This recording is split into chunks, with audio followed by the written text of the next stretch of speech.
Assalamualaikum warahmatullahi wabarakatuh. Halo teman-teman, jumpa lagi di Umpa Made Kicau, channel yang konsisten membahas murai batu dan informasi tentang dunia burung. Oke teman-teman, gimana kabarnya? Semoga teman-temanku semuanya dalam keadaan yang baik, selalu diberikan kesehatan, kebahagiaan, diberkahkan rezekinya dan dimudahkan segala urusannya. Amin.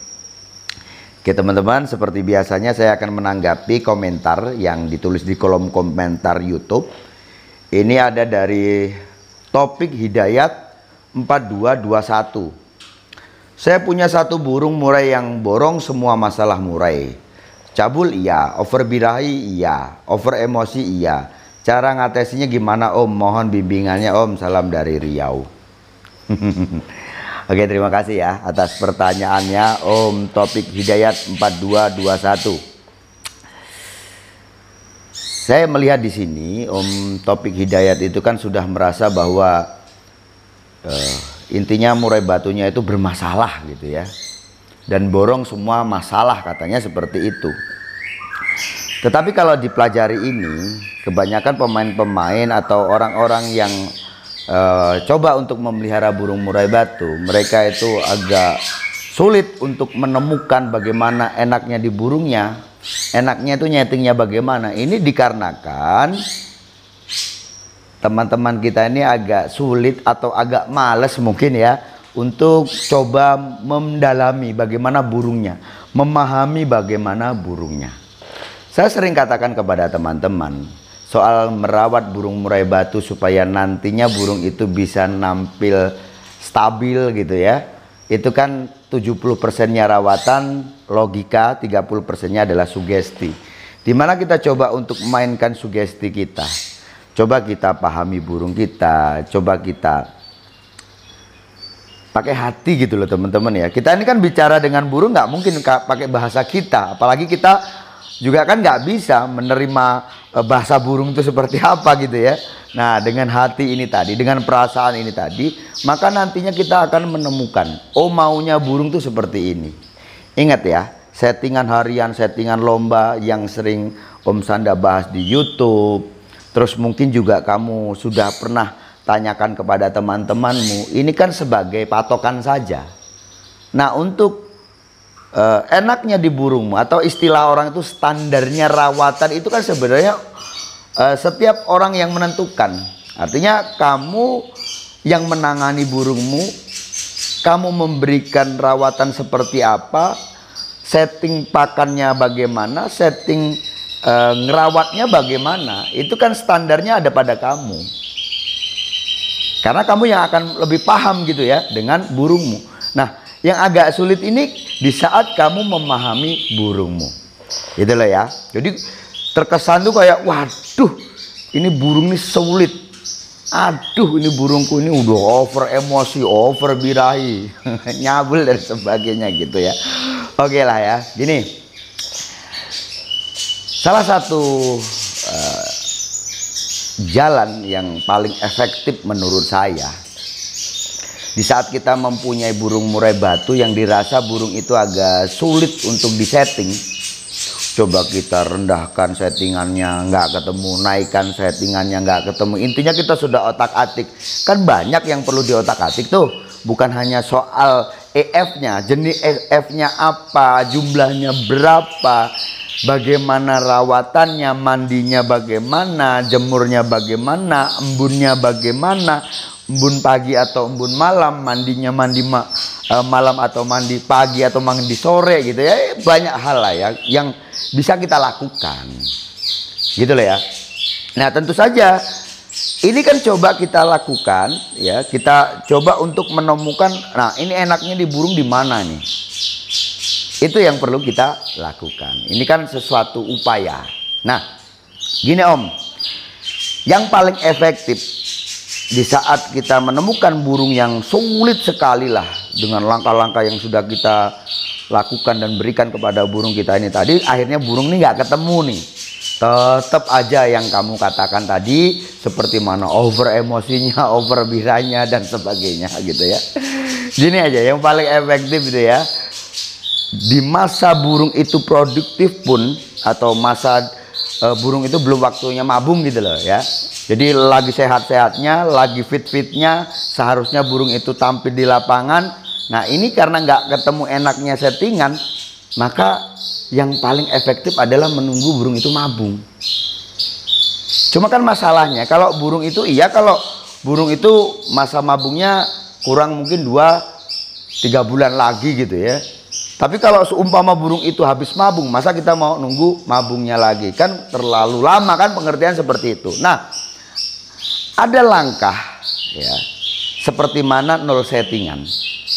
Nol settingan ini kan sebenarnya rawatan yang kita berikan ini sama dengan rawatan burung mabung.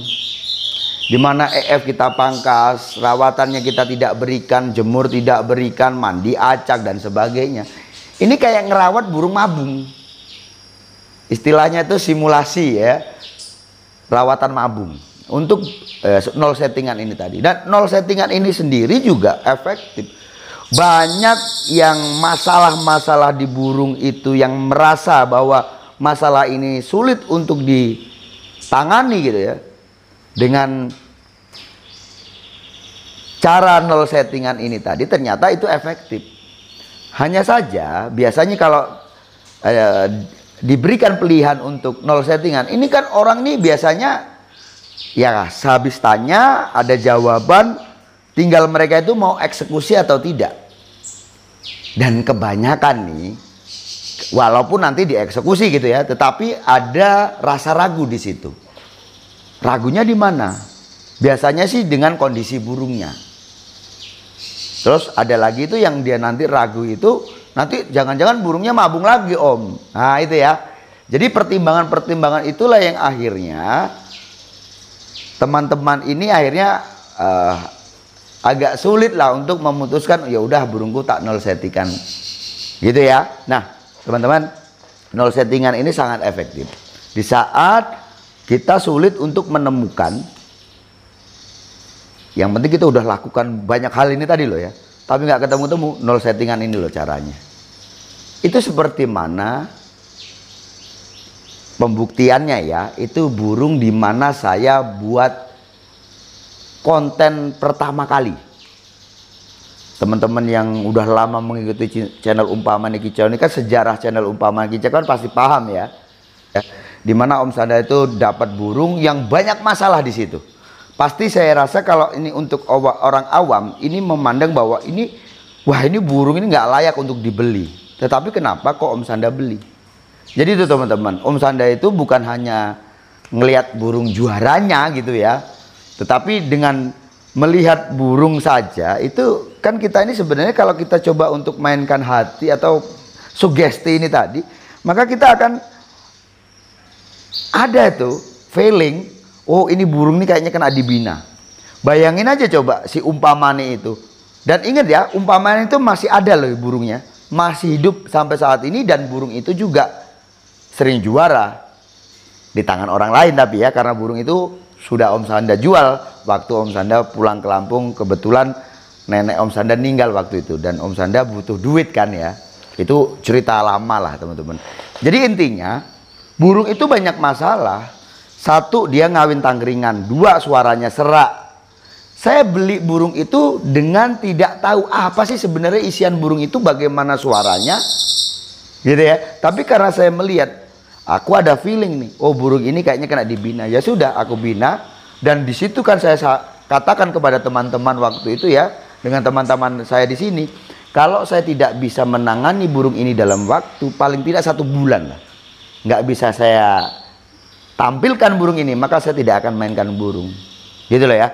Waktu itu saya coba olah pakai nol settingan, ada itu rumusnya. Jadi itu kan sesuatu yang saya sekarang ada burung, saya coba untuk bahas, saya ulas terus menerus gitu kan ya. Akhirnya burung itu jadi burung enak. Bukan hanya enak, ya bisa dikatakan dahsyat lah ya untuk ukuran regional. Ya masalah burung itu bisa nampil ke event-event besar atau tidak, dengan tiket yang besar atau tidak, ini kan ya rumusnya ada juga. Selain bagus, dia juga punya pamor atau tidak gitu ya. Selain itu juga untuk pemiliknya, apakah dia punya mental gitu ya untuk mendaftarkan burung ke tiket-tiket besar. Gitu sih. Kalau burungnya burung bagus. Nah, burung itu dulunya burung yang orang aja ngomong malas mau beli itu. Ngapain beli burung kayak gitu? Tapi coba Om Sanda upayakan jadi itu. Ya. Ya, caranya itu tadi, nol settingan. Jadi Om nanti ya di burungmu nih, kalau kamu merasa, ini untuk teman-teman juga, kalau sudah merasa bahwa apa yang kamu lakukan, banyak hal itu kan ya, bukan hanya soal settingan, itu kan bukan hanya EF-nya saja, jenis EF-nya bagaimana, jumlahnya bagaimana, setting rawatannya bagaimana, mandinya bagaimana, jemurnya bagaimana, dan sebagainya lah. Itu banyak langkah itu ya, yang perlu teman-teman lakukan. Dan saran saya, jangan kamu ropel, satu-satu aja dulu, biar enak. Ini begini, ini begini, ini begini, gitu ya. Nanti sampai ketemu, gitu loh ya. Nah, cuma begini nih tadi ya, saya coba untuk memberikan pandangan lebih jauh lagi bahwa kenapa orang itu biasanya saat diberikan saran untuk nol settingan, mereka agak ragu. Satu, mungkin dengan kondisi burungnya, ya kan, nanti takutnya kalau burung nggak kasih EM, nggak dirawat bagaimana gitu ya, burung makan fur aja bagaimana gitu. Nah itu mungkin dengan kondisi takut mati dan sebagainya. Terus dua, konsekuensinya itu yaitu mabung. Ada orang menganggap bahwa ini sesuatu yang bermanfaat gitu ya, yang memang saya pengennya mabung gitu. Ya kalau orang yang biasa ngolah burung murai batu, langkah ini tadi sampai dia nanti mabung itu bukan sesuatu yang merugikan. Mereka malah senang, oke lah. Jadi setelah dia mabung ini tadi, istilahnya kita nanti bisa restart ulang. Itulah ya. Jadi orang-orang yang sudah menggeluti dunia murai batu ini, pemain-pemain yang memang dia bukan hanya sebatas pemain burung yang dia hobi gantang loh, tetapi hobi merawat burungnya, mereka ini akan tahu ya, dan mereka ini menganggap mabung ini bukan sesuatu yang merugikan. Mabung ini kan istilahnya kayak apa ya? Burung itu kan upgrade pengertiannya. Dimana yang tadinya burung mungkin hanya bisa menyuarakan 5 materi ditambah 1 materi lagi. Ya, dimana burung itu mulai lemes di bulan-bulan akhir sebelum dia mabung, akhirnya setelah mabung dia tambah on lagi, lebih bagus lagi kerjanya. Begitu. Oke ya. Udah paham kan ya? Jadi nanti kalau teman-teman dirasa agak kesulitan untuk mencari titik yang enak pada burungnya dengan main settingan ini tadi, ya teman-teman bisa nol settingan aja atau menunggu burung itu mabung. Saya rasa cukup sekian. Sukses selalu.